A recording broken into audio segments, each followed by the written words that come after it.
राम कृष्ण की प्यारी गैया सारे जग की माता है।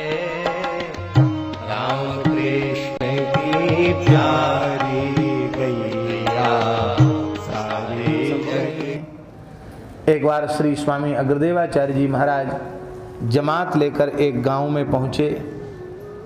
निकट में ही गांव था। वहां एक वैश्य बड़ा भक्त था, बड़ा धनवान भी था। 1 महीने तक उसने जमात की सेवा की। जानकीनाथ भगवान की पधरावनी की, 1 महीने तक जमात की सेवा की। संयोग की बात है, भवितव्यता। जिस दिन जमात को प्रस्थान करना था उसी दिन संयोग से उसके एकमात्र पुत्र को भयंकर विषधर नाग ने डस लिया और उस युवा पुत्र की तत्काल मृत्यु हो गई।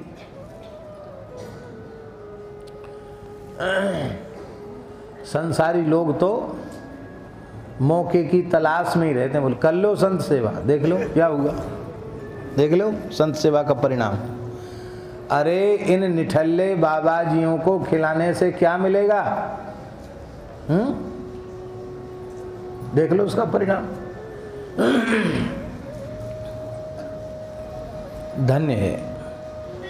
सदगृहस्थों में भी कैसे कैसे भक्त होते हैं। उस वैश्य ने कहा कि ये तन मन धन परिवार सब कुछ आपका है, कौन आया कौन चला गया इसकी कोई महत्व नहीं है। पुत्र मर गया इसकी पीड़ा नहीं है, पीड़ा इस बात की है कि साधु सेवा कलंकित हो रही है। तो महाराज कहीं ऐसा न हो कि ये चर्चा इतनी व्याप्त हो जाए इस क्षेत्र में कि संत सेवा का भाव ही समाप्त हो जाए।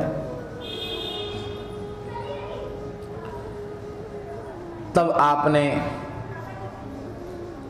सबको सुनाते हुए कहा, वत्स जितने संत जमात में हैं सबके चरण धो।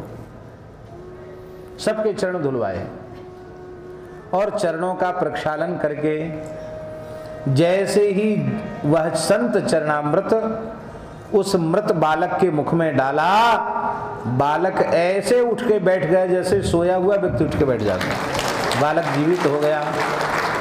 अब तो सब आपके चरणों में नतमस्तक हो गए और आपने सबको संत सेवा का उपदेश दिया। हमने अपनी आंखों से ऐसी एक घटना होते हुए देखी है। एक छोटा सा गांव है बंधा, त्यागी जी को मालूम है।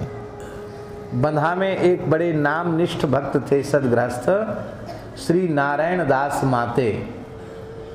डांगी थे, डांगी ठाकुर कहते हैं उनको, वो थे। वो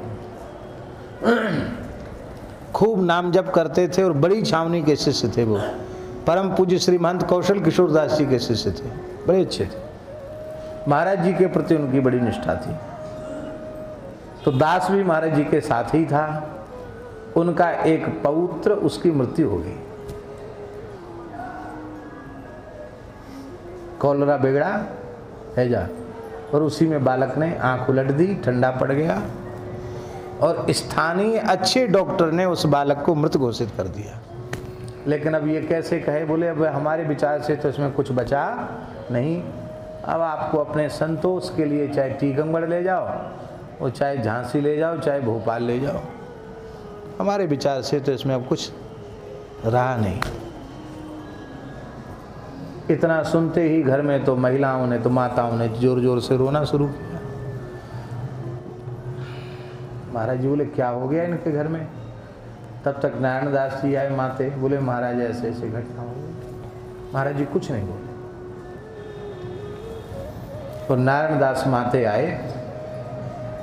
एक कसेड़िया कहते बुंदेलखंड में उसको, एक कसेड़िया में पानी था और एक कोपर में महाराज जी का चरण धोया। और चरण धोकर मेरे ही सामने उस बालक के मुंह खोल करके उसके मुंह में डाला। उस बालक के देह में पुनः प्राणों का संचार हो गया और वह बालक उठकर बैठकर क्या बोलता है, सुनकर आश्चर्य होगा। भूख लगी है खिचड़ी खाऊंगा। क्या कहता है? खिचड़ी खाऊंगा। महाराज जी बोले श्री किशोरी जी की कृपा से इसको नया जीवन मिला है, इस बालक का नाम अब जानकी शरण रख दो। क्या कहा महाराज जी ने? इस बालक का नाम अब जानकी शरण रख दो। आज भी वो बालक है, अब तो शायद उसका विवाह भी हो गया होगा, उसके भी बच्चे हो गए, जानकी शरण के भी बच्चे हो गए। मेरी आंखों के सामने घटी घटना। संत चरणामृत की कैसी महिमा है, अपनी आंखों से मैंने देखी। राम कृष्ण की प्यारी गैया, सारे जग की माँ